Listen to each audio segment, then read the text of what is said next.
this is the new terrarium. It's an Exoterra 40 breeder footprint paludarium style.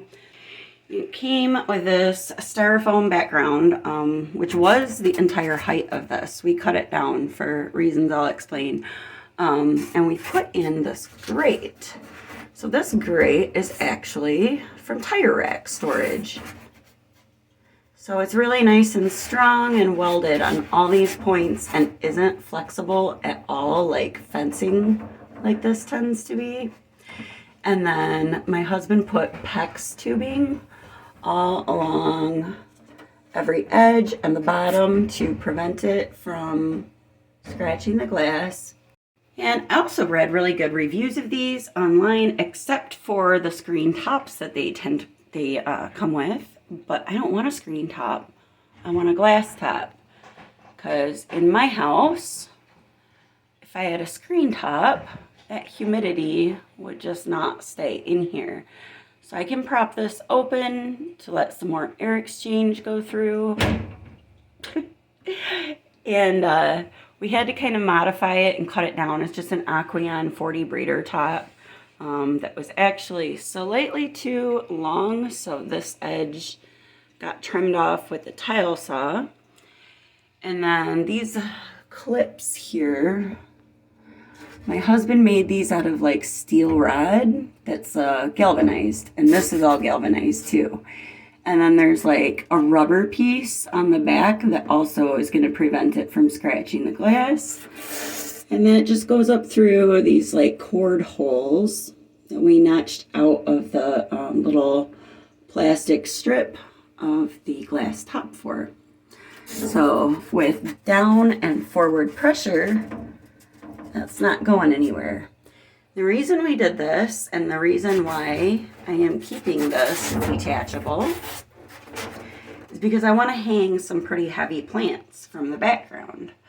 I'm not gonna go through and do all of the like really fancy stuff with the pond and garden great stuff and coco coir and sphagnum moss yet. I don't know if I will, but this is gonna stay removable so that I can do that in the future if I want.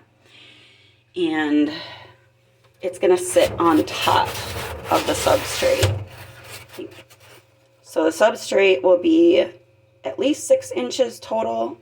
We cut it down 6 inches, and if it needs to be shorter, we can cut it down shorter. Cut off the bottom because, like, see this part, these lines? So the bottom part was actually more like the tree trunks that this is supposed to look like. And the big one here, it had these 2 spots where those lines like that were like wrapping around the tree trunk like these creepy hands. And I didn't want it. So that's why we cut the bottom. Ina's very interested in these items. Ain't you? Ain't you? Okay, so I have everything rinsed down with distilled water. We did wash the grating really well with Dawn soap and water before we put it in here. So hopefully that takes care of any like solvents or anything that might have been used in the auto shop.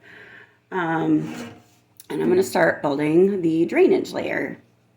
So I've rinsed my gravel, at least 1 bag so far. Yay. I'm trying to be really careful putting this in. When I was looking up what to use for the drainage layer, let me just get this in before I talk.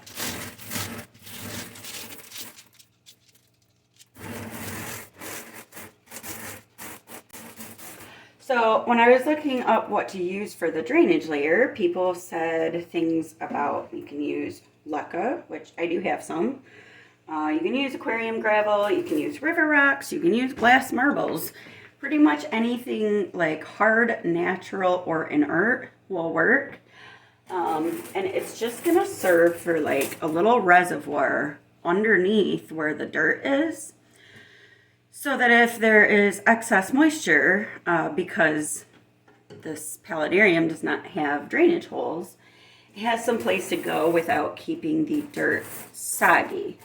But because leca is expensive, and I have a really hard time finding it even online, I'm using a combination of both. That's what I did with my other terrarium, and it worked out pretty well.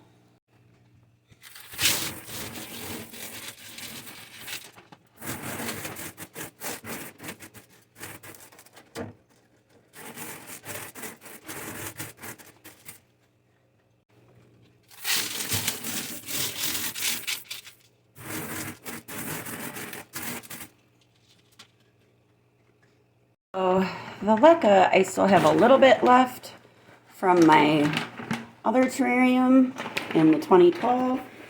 And I don't really want to rinse it because, yes, it's dusty, but the idea of this stuff is to absorb water so that when I water in the plants, when this is first set up, it can absorb some of the excess. Here, I should probably show it on camera. It should absorb some of the excess, and if it's already waterlogged, like, it's not going to do that. And then I think the idea with this stuff, because it's in a closed, watertight environment, is that it will slowly release the moisture back into the terrarium, unless I'm really understanding or misunderstanding leca, which I might be, but I think that is the principle behind it. Oh, look, it trapped a bunch of dust because the colander was so wet for me rinsing the rocks. Maybe I'll just do that. Anyway, I want this drainage layer to be 2 inches deep. So I hope I ordered enough.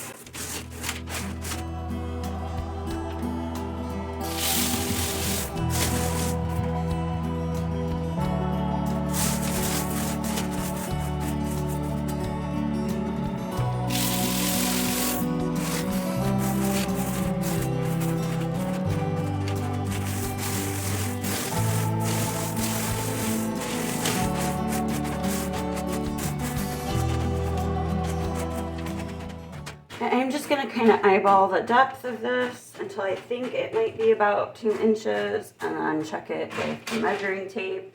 It's fine if it's over 2 inches. I just don't want it to be less than 2 inches.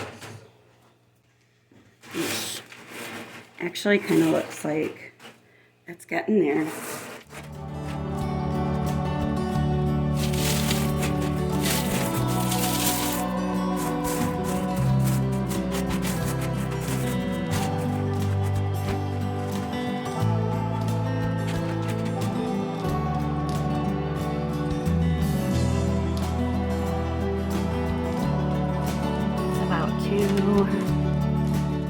I am adding a little bit more. I tried to kind of level it out when the level says that I need more, particularly in the front and this back side over here.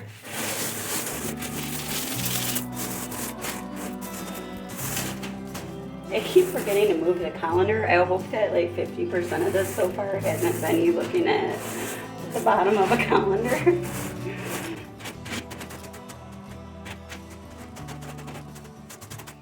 Let's see what this is looking like now.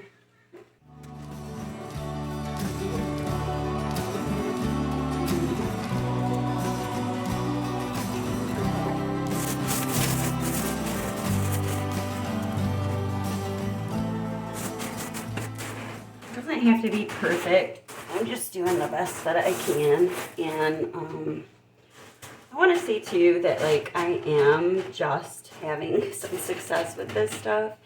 It's still a pretty big learning thing. Just like takes a lot of learning to keep fish in glass boxes. Takes a lot of learning to keep plants in glass boxes, at least for me. So not everybody builds these the same, and I'm absolutely sure I don't know everything about this. But I am doing the best with what I learned.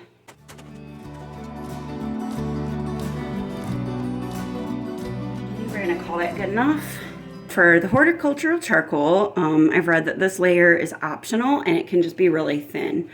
But what this is supposed to do is help to filter the water that goes down into the drainage layer. It's supposed to help with mold and reduce any like bacterial smells and that kind of thing that might be down here.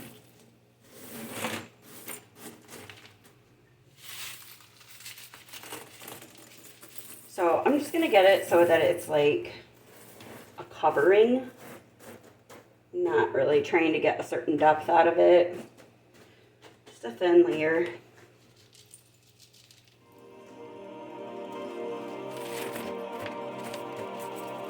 Don't know if horticultural charcoal is the same thing as activated charcoal, but I think they kind of do the same thing here as far as I know. I don't know, it's not going to hurt anything to put this in.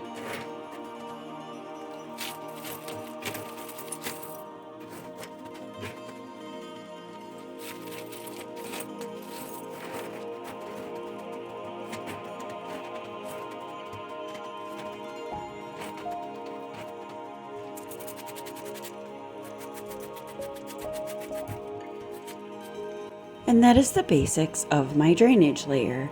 The next part of this video was going to be the barrier layer, but I felt like it was getting a little bit long and I felt the need to chop it here. So the next video will be the barrier layer and possibly the substrate layer too. We'll see how long that starts getting. So I do thank everyone very much for watching and I hope you're having a great day. Bye.